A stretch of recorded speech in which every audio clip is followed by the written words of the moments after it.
The topic is adjusting the accounts, which sounds a little deja vu-ish. The last time we were together on a Monday, we started talking about adjusting the accounts. And for 2 weeks now, you've been doing homework problems that were in some way, shape, or form adjusting the accounts. It's an important process that we want to get better at. One of the things that we need to understand is that there are, broadly speaking, 2 ways in which we could account. They're called the cash basis of accounting and the accrual basis of accounting. Now, about 98% of this book is accrual basis of accounting. But it is also possible to use the cash basis of accounting in appropriate circumstances. And I'd like to contrast them real quickly with you and for you in the next minute or two. It's all about the way we handle revenue and expense, about expense and revenue recognition. Under the cash basis of accounting, we recognize cash when we literally receive it in cash. Under the cash basis of accounting, we report expenses when we pay them. If you've learned anything in accounting up to this point, I hope you understand that that's not the way we've been reporting things. We've been waiting until we earn the revenue and until we incur the expenses to report them as revenue and expense. It was more about when we did the work than it was getting cash. It was more about this event happening, incurring it, than it was paying the cash. We recognize under the accrual basis of accounting expenses when they're earned. Expenses when they're incurred, and revenue when it's earned. And those are important concepts for us to understand as we prepare and report our financial results to other people. When we prepare the financial statements, we need to take that into account. This abbreviation stands for Generally Accepted Accounting Principles. In other words, following the rules that are applicable in the U.S. How would we best report this? And our textbook is well aware of that, and that's the reason it's so skewed toward the accrual basis of accounting. That's what we're learning the most. Now, as we approach the preparation of the financial statements, we're concerned with some accounts are accurate and up to date, and some of them aren't. We need to be able to update those that aren't. That's one of our objectives. We want to prepare the best, most accurate, reliable financial statements we can. And the adjustment process is one step in accomplishing that. In Chapter 1, I promised you that every business transaction would have 2 effects on the accounting equation, and they would balance. In Chapter 2, we discovered that every entry could be recorded with a debit and a credit minimum, and they would balance. And I'm here today to share a Chapter 3 promise with you. Every adjusting entry we make will have 1 balance sheet and 1 income statement effect. You can count on it. Now, that's good up front, and it's good looking back. Up front, when you're trying to decide what adjusting entries to make, it's nice to know you're looking for half an entry that affects the balance sheet and half an entry that affects the income statement. You watch for it. Look back at the adjusting entries you've made already in the previous assignments. Look at the ones you're about to make in the assignments this week. It should be obvious to you. But the other thing, the real reason I'm bringing it up today, is when we make an adjusting entry, both financial statements are better. Or consider it the other way.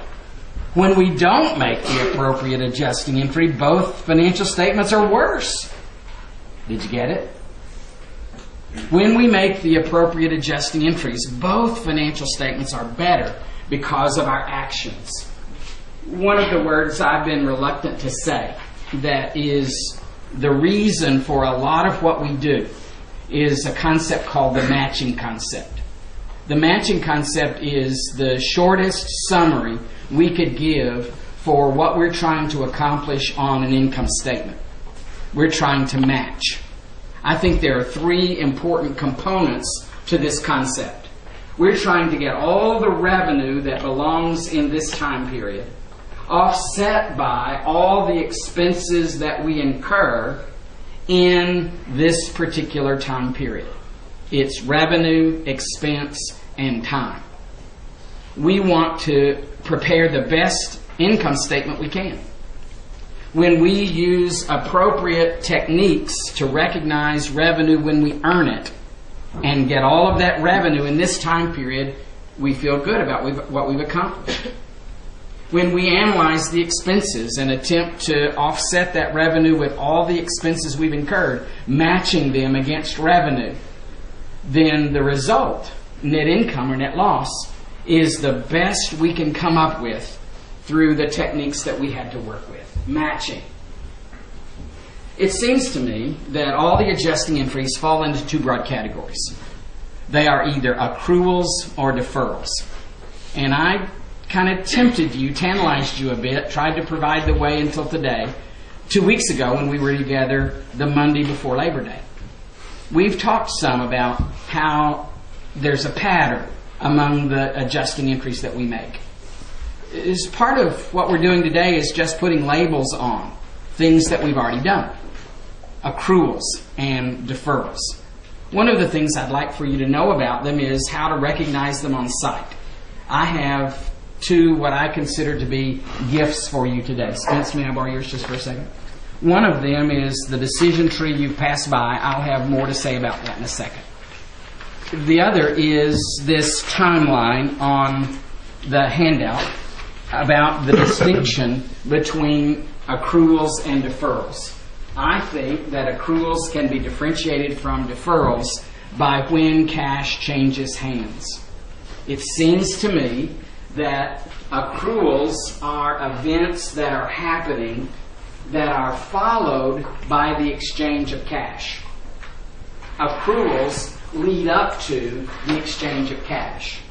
Deferrals start with cash, and we set about seeing that event take place. Deferrals start with cash and then transpire. Now, I contend that you know 50% or more of what I'm explaining today. Sure, I'm going to add some new things. But what I'd like to do is see some things that you know already and build your confidence and have you cling to those as well. Just learn others that are like them. This idea that we spend money first and then use it up is one that we experienced with buying supplies. The very first day of class we were together. We were a tutor. We went down to Office Depot. We bought supplies and came back to the dorm room. That we now know is a deferral. The only thing that's new about that is the label that we just placed on it. This is the first time I've used the word deferral in front of you. We paid insurance premiums in advance and then used them up. We paid the rent and then used the building that we were entitled to use. Those were all examples of deferrals. The last Monday we were together, we talked about accruals being things that we got the good out of, like employee salaries and wages. Employees work for us, and then we pay them after the event. Or we get a bill for the utilities, and then we pay it later. Or we owe money on a note, and every day that passes we're incurring interest on that note. But we pay the interest later. Those are all examples of accruals. Accruals come before the exchange of cash. Deferrals come after it.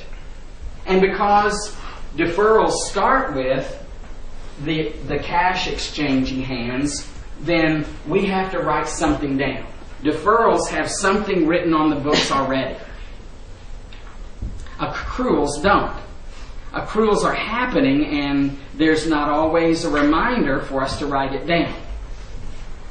When the end of the year falls during this time period, or when the end of the year falls between this time period, when we're about to prepare financial statements, it's even more important that we consider the impact of accruals and deferrals on the financial statements themselves. Thus the need to make adjusting entries. From this definition, we get the decision tree that's on the first page. Now, if you want to flip back and forth to it, you may. If you want to just kind of snap it off the staple and have it out on the desktop so that you can see it throughout this, that might be a good idea too. I'd like for you to see how it unfolds. It is the outline for the topic today. I'm going to try to start at the top of it and move down through every decision path. I do not expect you to memorize it. It would be helpful to you if you would learn to use it as a tool. If you would look at it and see its characteristics and therefore see the predictable nature of accounting, it would be good for you. Let's see how it unfolds. The first decision is, are we talking about an accrual or a deferral? And the definition, the simple short definition is there. Accruals lead up to the exchange of cash. Deferrals come after the exchange of cash. We'll come back and look at the decision tree as we go through it. I'd like to talk about identifying them. I'd like to talk about some perhaps more dictionary-sounding definitions. I've given you my paraphrase. Let's see how it might have read in the book. An accrual is an expense that has not been paid. Or, an accrual is a revenue that has not been received. Now notice from the definition that accruals can be expenses or revenue. And we've encountered both. An accrual is an expense that has not been paid, like salaries. An accrual is a revenue that has not been received. We did work. We haven't billed the customer yet. We make an adjusting entry, debiting accounts receivable, crediting service revenue. A whole bunch of people should have gone, I remember how to do that. And even I'm cueing you right this minute and you're not following my lead. We've recorded both these kinds of things already. I'm just putting words to the actions that we've already taken.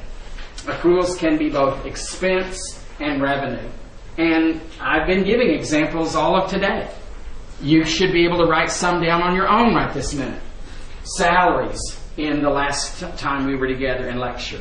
Interest expense that's accruing every day in your homework assignments. Taxes accrue every day.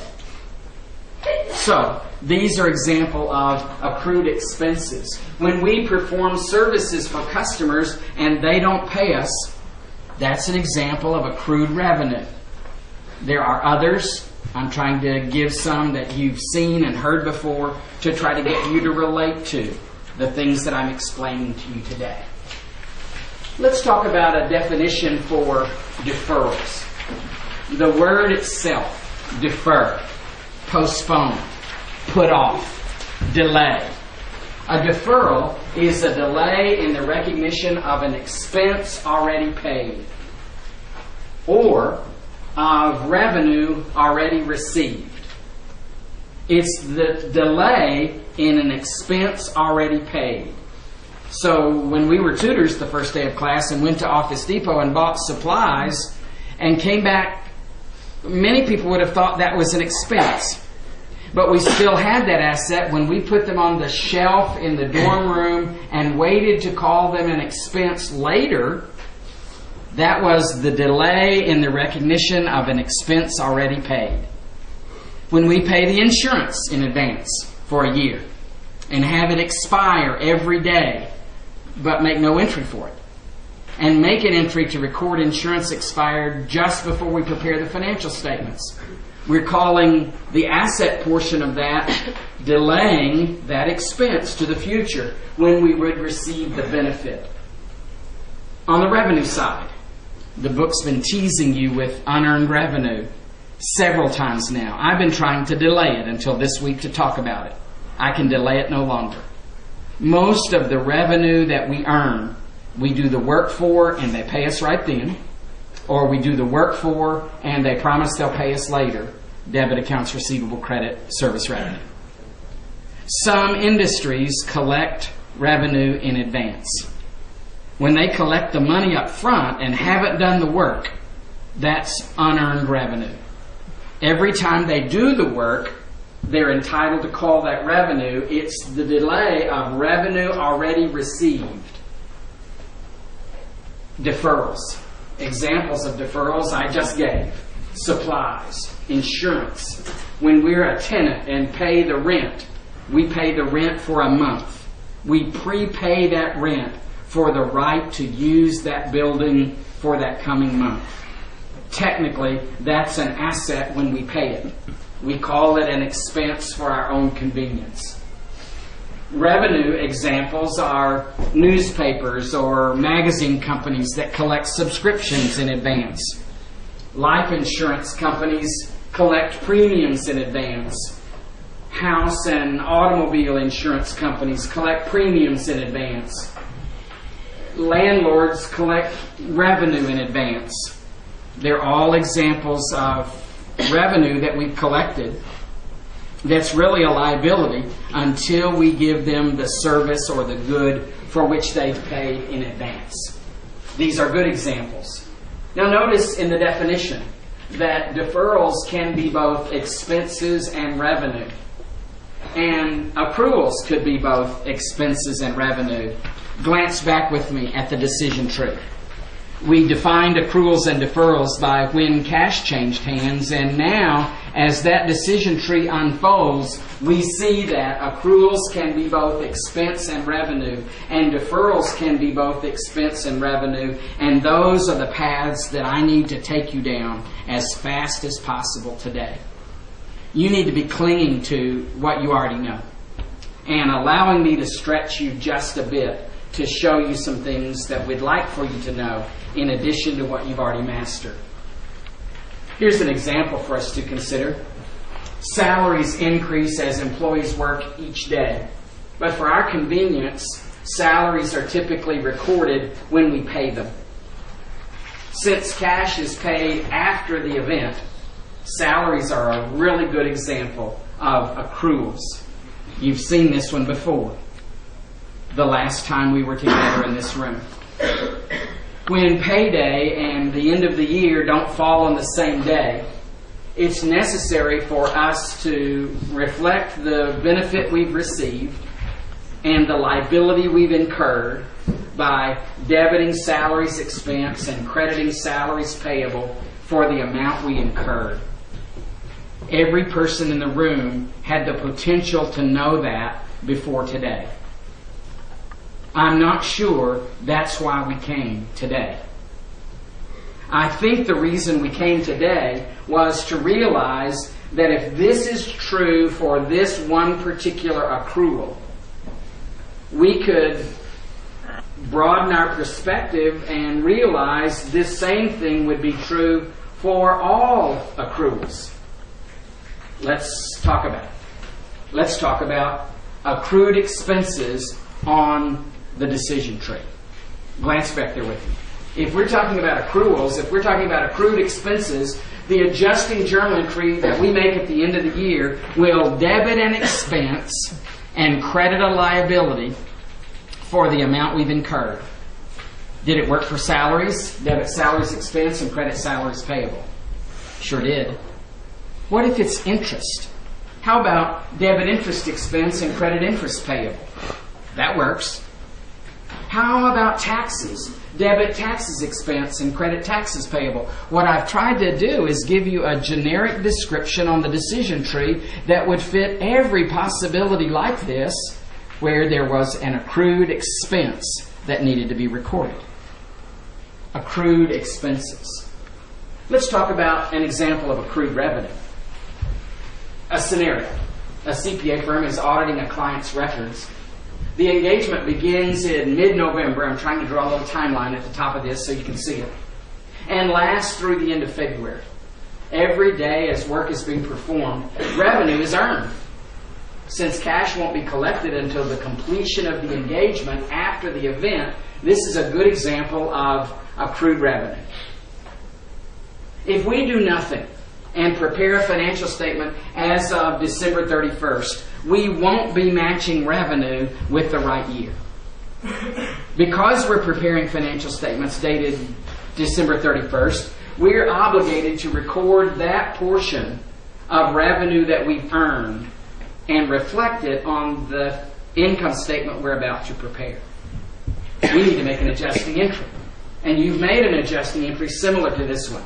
Debit accounts receivable and credit service revenue for the portion of the revenue that we've earned from the beginning of the engagement until the day the financial statement is being prepared.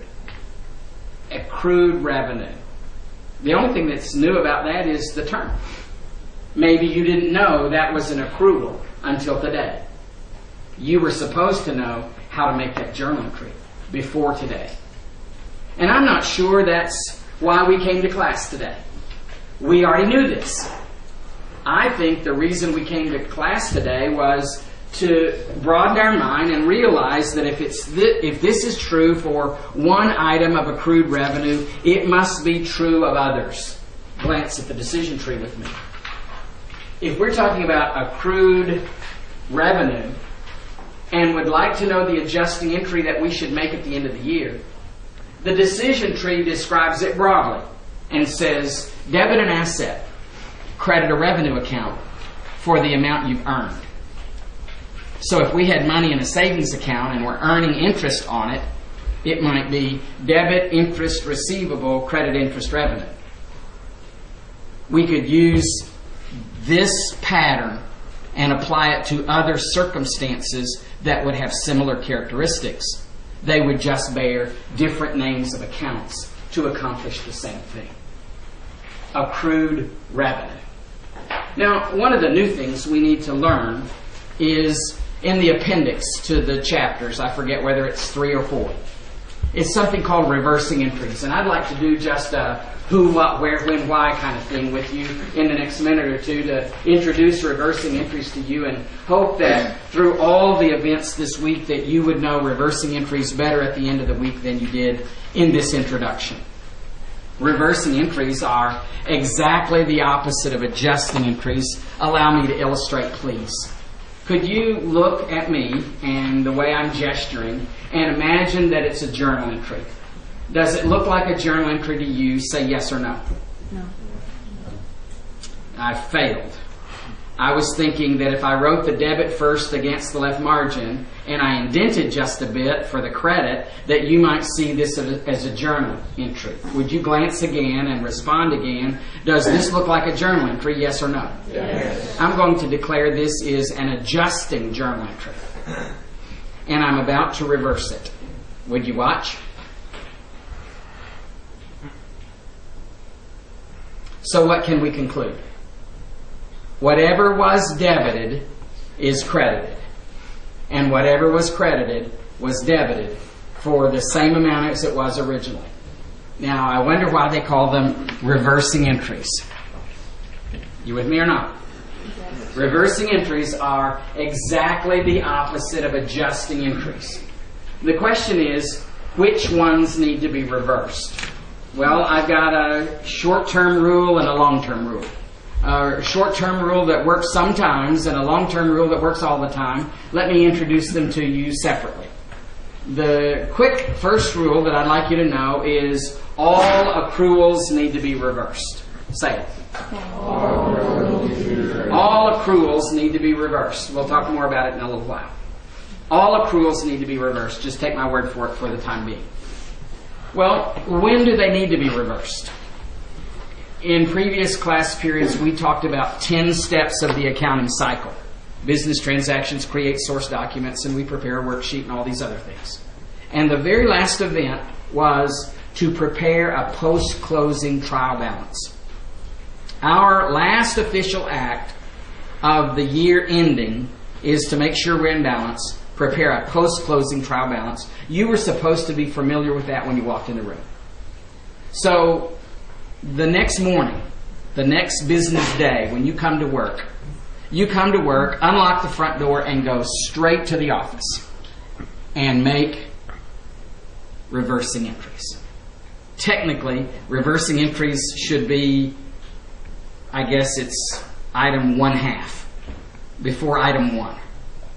It's the first activity in the new year. You make reversing entries on the first day of the new year. I was really preaching this one day in class, and a student in class raised his hand and said, "Before you make the coffee?"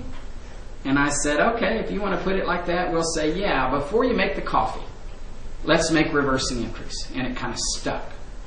It's the first official act in the new year, reversing entries. Why do we make them?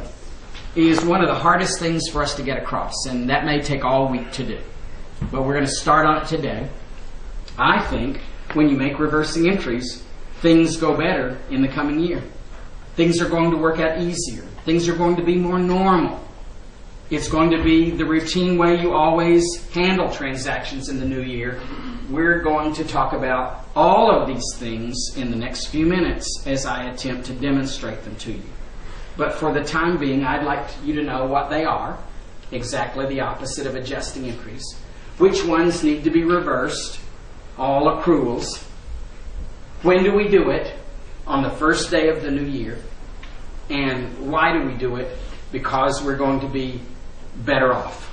We're going to learn a lot more about this all through the day and all through the week. For now, all accruals need to be reversed. We're going to learn a new rule that applies to these circumstances as well.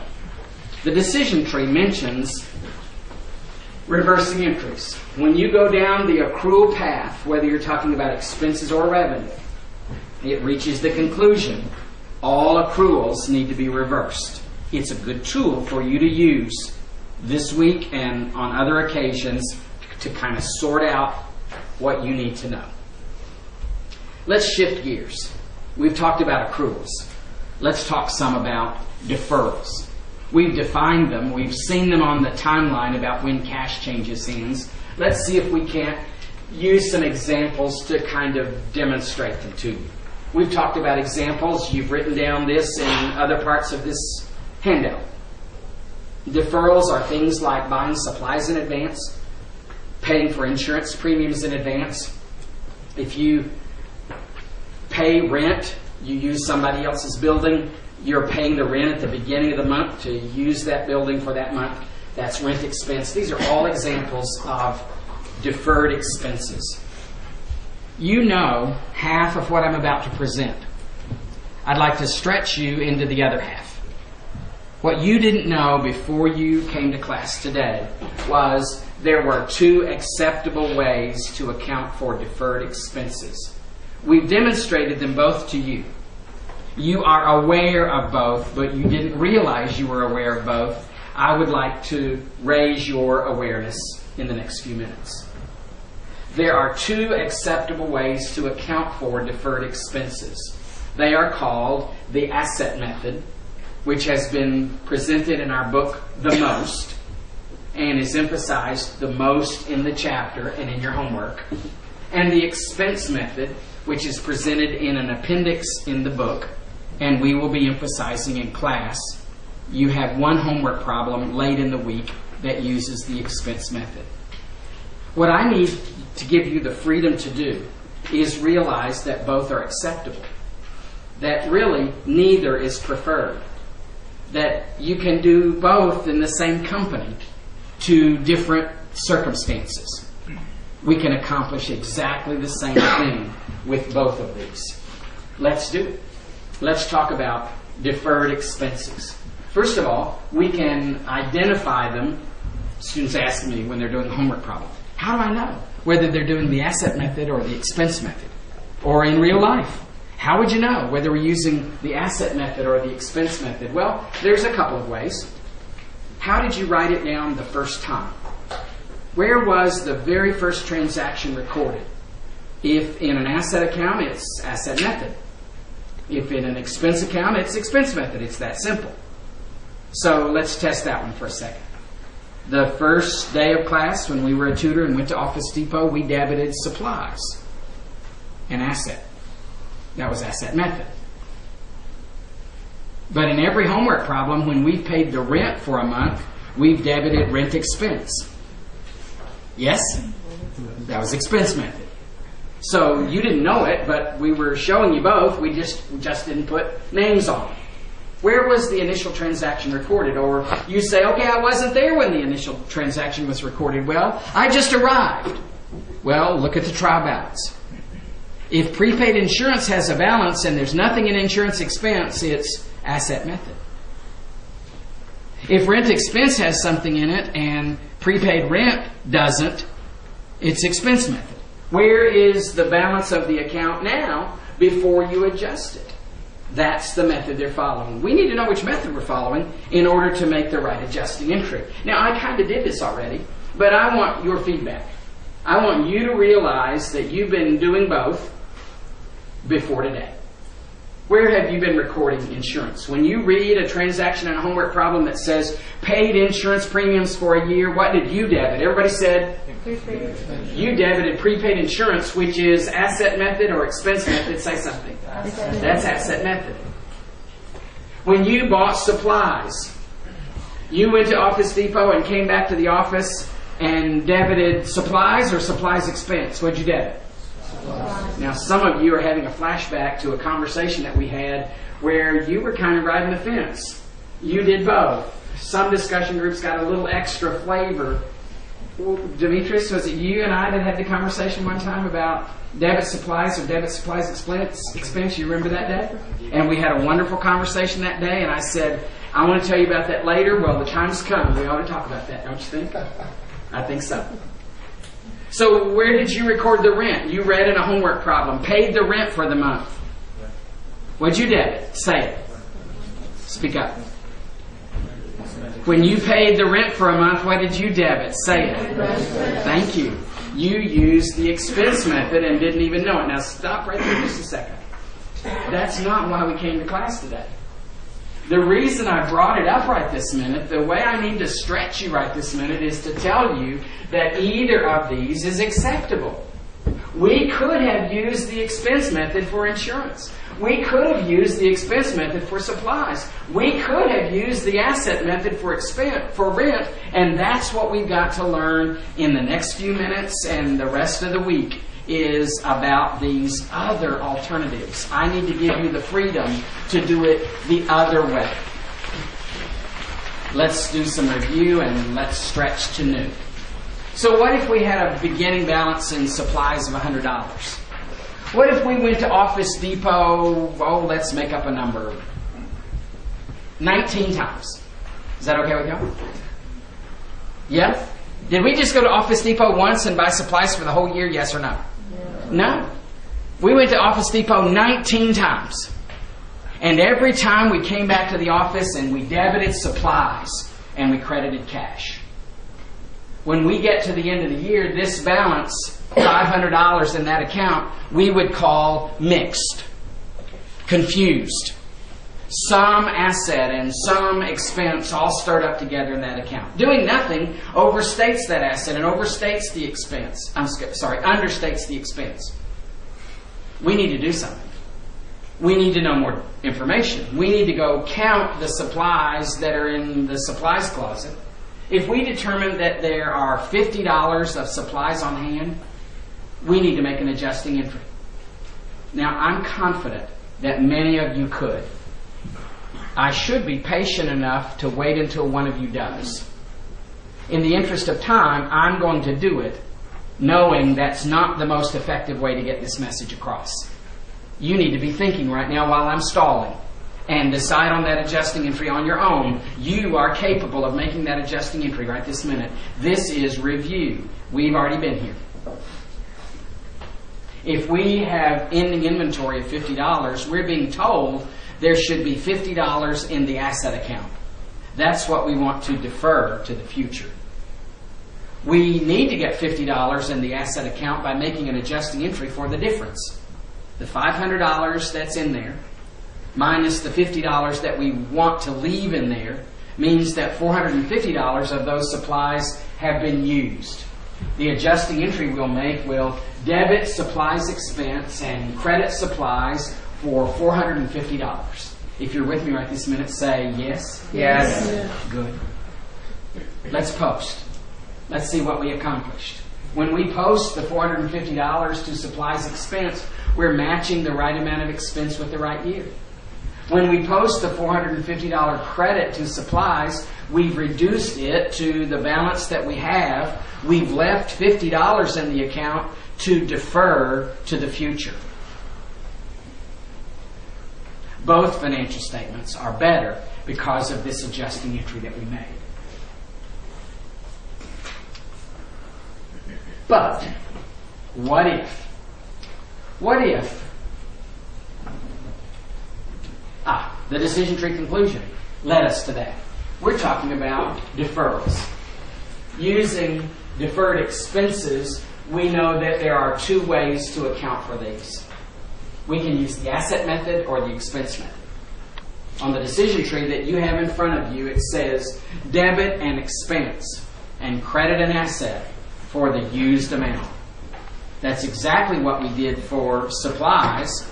The same thing would be true with prepaid insurance and others if we were following the asset method. There ought to be some comfort in that one. That's what we've done. I'd like to stretch you to a new circumstance. It's possible to have followed the expense method and done it consistently and accomplish exactly the same thing. Go there with me. If we got to the end of the year and saw that the beginning balance was in supplies expense, and each of the 19 times we went to Office Depot, we came back to the office and debited supplies expense, we could have. Lots of companies do. We would have found $500 in that account mixed. Doing nothing would overstate that expense on the income statement, understate the asset supplies on the balance sheet, and mess up both financial statements. Don't you think we ought to do something? We should. We need, first of all, to go out and count the supplies. We've counted the supplies and determined there are $50 worth of supplies on hand. I would like somebody in here to make that adjusting entry for me. In the interest of time, I'm going to tell you. But you would learn more if you would try and get it right or miss it and learn from it. We want to accomplish the same thing. To defer $50 of unused supplies to the future. We need to debit supplies with $50. We need to credit supplies expense with $50. Doing so will improve both financial statements. One balance sheet benefit, one income statement benefit, both are better. Let's post and see. Posting $50 as a debit to supplies defers that to the future. Posting $50 as a credit to supplies expense reduces that to the $450 expense that we've really used. Both accounts are better. Both financial statements are better as a result of this adjusting entry. If that's true of this one circumstance, deferred expenses using the expense method, it must be true of all of them. Let's see what the decision tree has to say about this. We're talking about deferrals. We're talking about deferred expenses. There are two ways that we can account for these deferred expenses. When we account for them as expenses, we debit an asset and credit an expense for the unused portion this time. Let's compare what we've accomplished. Will you help me do the math? You can do it in your head. What is the balance of this supplies account? Tell me. What's the balance of this supplies account? What's the balance of this supplies expense account? What's the balance of this supplies expense account? What can we conclude? Both methods accomplish exactly the same results. Does it matter which method we use, asset method or expense method? Yes or no? It does not. It does not. What matters is that we pick a method and we consistently follow that method. The key word in administering methods like this, where we have choices, we need to make a choice and then consistently follow that choice. I think consistency has two key parts. The consistency has one part all during that year. Remember me making up the silly example that we went to Office Depot 19 times? Well, let's pretend there are 19 arrows there representing individual trips to Office Depot to buy office supplies. January through December. That's what those letters stand for. All year long, I bought supplies. I either debited supplies asset method, or debited supplies expense, income expense method, I didn't flam between them. I didn't do it this way sometimes and this way sometimes. I consistently followed that method all during that year. Consistency has two parts. All during that year and from one year to the next. Once you pick a method, you should stick with it. Does that mean you can never change? No. But don't change and then change again and then change again and then change again. The only way we can compare results on financial statements from year to year is when we have consistently followed accounting principles and accounting choices. We should follow one method all year long, and we should follow it from one year to the next consistently. Now, we brought up the topic of reversing entries a little while ago. The who, what, where, when, why. The what are they? Which ones need to be reversed? When do they need to be reversed and why? Let's talk about that and see if we can't stretch a little bit. The rule we learned a few minutes ago was all accruals need to be reversed. We're now going to label that the old rule. It works sometimes. Do you like rules that work sometimes? The reason we like rules, if we like rules, is that they work all the time, right? Let me give you a rule that works all the time for accruals and deferrals. The trouble with the old rule, all accruals need to be reversed, is the example we've used in the last few minutes is they're deferrals, and that old rule just won't work. We can come up with a new rule that works all the time. It's a little wordy. I'm going to say it two ways as fast as I can and ask you to try to participate in understanding it this week so that you won't have to memorize it. Understand what I'm trying to convey. One way to say the rule would be if an adjusting entry creates the balance in a balance sheet account. If an adjusting entry is the first entry in that balance sheet account. If an adjusting entry creates the balance in a balance sheet account, a reversing entry would be to our advantage. Now might be a good time for me to say, reversing entries are not required. Reversing entries are optional. But reversing entries are highly recommended. Things go better when you make reversing entries. If on the first day of the new year before you make the coffee you reverse everything that needs to be reversed, things are going to go better. So, that's that last phrase. Would be advantageous. Would be to our advantage. If an adjusting entry creates the balance in a balance sheet account, we should reverse it. The other way to say this is kind of the same thing, but just a little bit different. Some people might be able to relate to this better.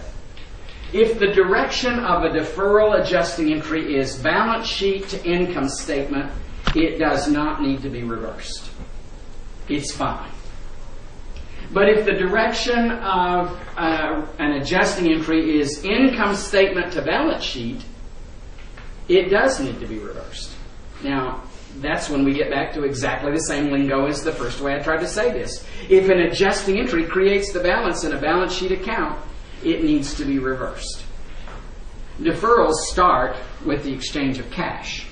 Because we exchange cash, something had to be written down. There's something on the books happening all the time that we're ignoring until we get up to the adjusting entry step. If the adjusting entry moves that item from balance sheet to income statement, you don't have to reverse it. But if you move that from income statement to balance sheet, it does need to be reversed. If the direction of an adjusting entry is income statement to balance sheet, it should be reversed. I thought I'd already uncovered that. Sorry. Let's see if we can't find an opportunity to apply it. Which one of these needs to be reversed? You need to help me. It's all about applying that important part of the rule, creating the balance in a balance sheet account. We've got to know which of these accounts is balance sheet. Is supplies or supplies expense the account that goes on the balance sheet? Say something. Supplies. Now, there's a beginning balance, and then we went 19 more times and debited this account for $400 total. Is this the first entry in that account? Yes or no? Speak up. No, there were 20 other entries. Yes? If an adjusting entry creates the balance in a balance sheet account, did this create the balance in a balance sheet account? Say yes or no. Say yes or no. There's 20 entries before this one. This did not create an entry in that account. Does this need to be reversed? Say yes or no. This one does not. That's asset method. Here's expense method. This is what we did today. There was a beginning balance. We debited it 19 more times. We counted. We found the ending inventory was $50. We credited this. We debited this. We closed it in the second step of closing entries. It's the first day of the new year. We came to the office. We haven't made the coffee. And we look and see that there's a balance in supplies. Is this the first entry in that account? Yes or no? No. I don't see any other entries in this account. Is this the first entry in that account? Yes or no? An adjusting entry created the balance in a balance sheet account. Do you see the difference I'm trying to get you to see between these? This one, we've been using it all the time. This one, we only used it when we made an adjusting entry. Yes? Did we create the balance in a balance sheet account? Does it need to be reversed? It does. Following the expense method, we need to reverse it. We need to reverse this because there is no other normal transaction that will return this balance to that account where it belongs unless we do this. The reversing entry will take that balance and will do the opposite. Credit what was debited and debit what was credited. And we'll transfer that balance to supplies expense. Do you remember that we were following the expense method? And now the beginning balance is in the expense account, right where it belongs. And we can proceed. The decision tree says this. The decision tree says that the asset method does not need to be reversed, but the expense method needs to be reversed. In your note-taking guide, in the middle of page 5, there's an area that has a whole bunch of question marks on it. And it is an example that you could follow and do on your own. There's a solution on another module on the class website. It spills on to the top of the next page. You could practice that on your own, go to the website, answer it yourself, and check your work against the answers that pop up on the website and get feedback so that you know whether you're getting it right or not. I would really encourage you to do that.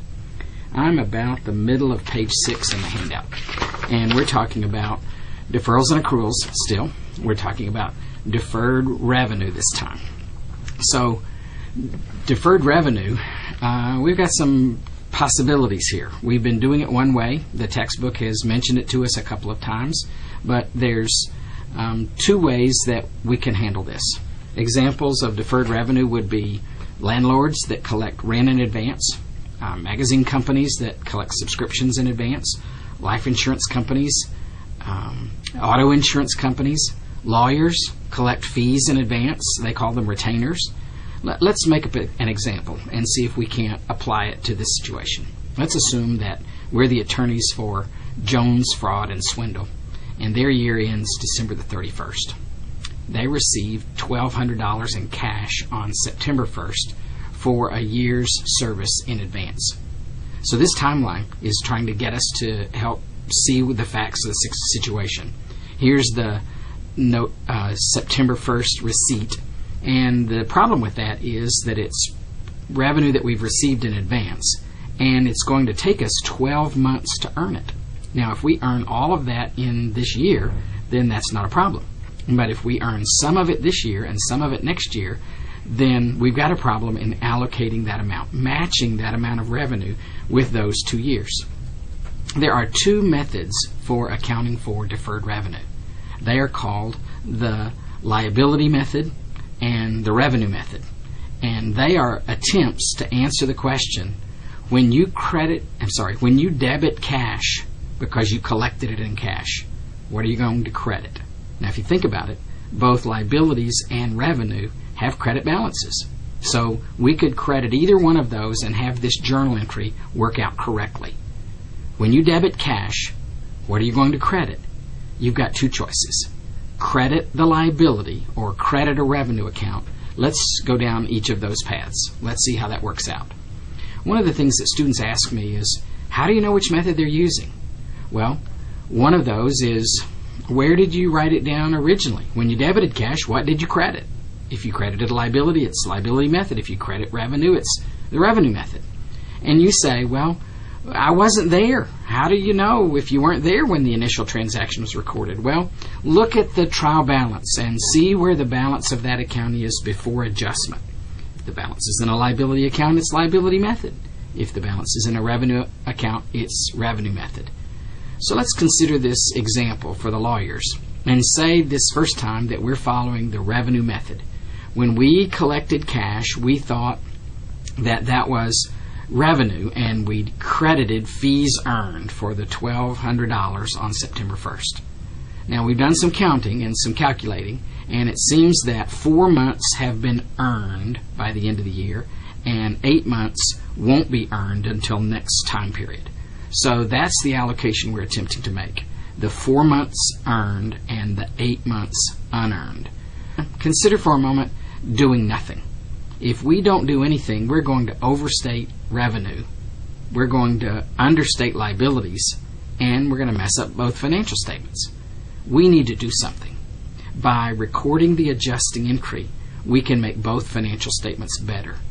We need to debit fees earned and credit unearned fees with the $800 that is unearned that is to be deferred to the future. Debit fees earned and credit unearned fees will improve both accounts and both financial statements. That $800 is the unearned portion. We are deferring it to the future. That's the name. This is a deferral. We are postponing the recognition of this revenue until next time when it will be earned. When you post that journal entry to those two accounts, you see that the unearned amount gets transferred over to the unearned account, and both accounts are better. Now, one of the reasons we're doing this is to reach a conclusion. If it's true in this one case, it must be true in others like it. So that's how the decision tree comes about. If in this case we debited fees earned and credited unearned fees, what would we do with other similar situations? If you follow the deferral path and follow it through the journal entry that you're attempting to make for deferred revenue under the revenue method, you'll see that the decision tree says this very thing. Debit revenue, credit liability for the unearned amount. Debit revenue, credit liability for the unearned amount is the generic way for saying what we said in the specific example that we were working. Let's pretend we didn't do that one. Let's begin again with this fact circumstance. The attorneys collected $1,200 in cash on September 1st. They debited cash. They were looking for something to credit, and they decided to credit unearned fees. They credited unearned fees for $1,200. This is the liability method. This is the way we've done it most in the book, when the book has slipped this in previous homework problems. So let's consider doing nothing. If we do nothing, we overstate liabilities, understate revenue, and mess up both financial statements. We need to do something. So let's make a journal entry to record the earned portion. The $400, 4 months worth, has been earned. Let's debit unearned fees and credit fees earned with the $400. Let's transfer the earned portion from the unearned account where it's recorded to the earned account, fees earned, and make both better. Debit unearned fees, credit fees earned with $400. When we post, that will leave $800 in unearned fees. That will put $400 in fees earned and match it with the right year, match it with the appropriate amount in this time period. If we find that that's true in this circumstance, we can generalize and say that it would be true in others as well. Debit unearned fees, credit fees earned in this specific entry translates to the decision tree conclusion. If you're recording deferred revenue, the adjusting journal entry that you make at the end of the year depends on the method you're using. Choices are revenue method and liability method. If you take the path liability method as we did this time, you'll debit a liability and credit revenue for the earned amount. Let's talk about these two methods and compare the results. Help me get the account balances of these accounts, please. Can you determine under the liability method the balance of unearned fees right this minute? 1,200 credit minus 400 debit is 800 credit. Under the revenue method, unearned fees is also 800 credit. They accomplish the same thing. Help me with the account balances for fees earned. Under the liability method, fees earned balance is 400 credit. Under the revenue method, fees earned has a balance 1,200 credit minus 800 debit of 400 credit. Both methods accomplish exactly the same results. Doesn't matter which method we use. We need to pick a method and consistently follow that method all during this year and from one year to the next. But either method will help us accomplish the right thing if we know what we're doing. It's balance sheet presentation, income statement presentation that's so important. We want unearned on the balance sheet as a liability. We want earned as revenue on the income statement. How we get there matters not. Could we consider whether or not these need to be reversed? Let's consider the liability method. Under the liability method, if we apply the rules we've talked about, all accruals need to be reversed. Doesn't help us because this is deferred revenue we're dealing with. The second rule, if an adjusting entry creates the balance in a balance sheet account, it needs to be reversed, always works. So let's consider the liability method and where we started out. We debited cash, credited unearned fees, the liability account. The adjusting entry we made transferred the earned portion from the liability account to the revenue account. We didn't create the balance in a balance sheet account. Does this need to be reversed? No. Now let's reconsider the revenue method. Again, we've got the two accounts, unearned fees and fees earned. If we're following the revenue method, when we collected cash, debited cash, and we're looking for something to credit, had these two accounts to choose from, we chose revenue. The September 1st entry of $1,200 was the first entry in fees earned. Then we took the unearned portion out and moved it to unearned fees. That was the first entry in the balance sheet account. The adjusting entry created the balance in a balance sheet account. That method does need to be reversed. Yes, under the revenue method, we will make a reversing entry. Notice that the decision tree reinforces our conclusion. If you look on the decision tree, you see that revenue method is labeled needs to be reversed. Liability method does not need to be reversed. When we make the reversing entry under the revenue method, we simply find the adjusting entry and do the opposite. Whatever was debited is credited. Whatever was credited is debited. Debit unearned fees, $800. Credit fees earned, $800. In essence, we're moving the balance of unearned fees back to the fees earned account where it belongs. We've chosen the revenue method. We should follow the revenue method the following year.